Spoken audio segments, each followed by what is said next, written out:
નમસ્કાર, હું છું કેતલ અને આપ જોઈ રહ્યા છો CB24।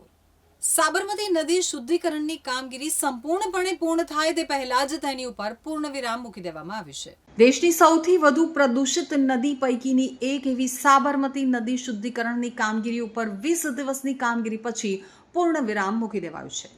સુભાષ બ્રિજથી આંબેડકર બ્રિજ સુધી 11 કિલોમીટર વિસ્તારમાં ફેલાયેલી નદીની પૂરી સફાઈ કરવાના બદલે માત્ર 6 કિલોમીટરથી વધુ સફાઈ કામગીરી થઈ હોવાનું બતાવી કામગીરી પૂરી થઈ હોવાની કોર્પોરેશને જાહેરાત કરી દીધી છે। 945 ટન કચરો નદીમાંથી બહાર કઢાયો હોવાનો દાવો કરવામાં આવ્યો છે, પરંતુ આટલી મોટી માત્રામાં કચરાનો નિકાલ કરાયો હશે કે કેમ તે બાબતને લઈ આશંકા વ્યક્ત કરાઈ રહી છે। ઉપરાંત નદીની વચ્ચેના ભાગમાંથી કાંપ પણ કાઢવામાં આવ્યો નથી। નદી સફાઈની કામગીરી અડધો અડધ બાકી હોવા છતાં હવે નદીને ફરીથી બંને કાંઠે વહેતી કરવા પાણી છોડવા સિંચાઈ વિભાગ સાથે વાતચીત શરૂ કરાશે। તો સુભાષ બ્રિજથી શરૂ કરવામાં આવેલી નદીની સફાઈ કામગીરી એલિસ બ્રિજ સુધી આવી અને અટકી પડી હતી।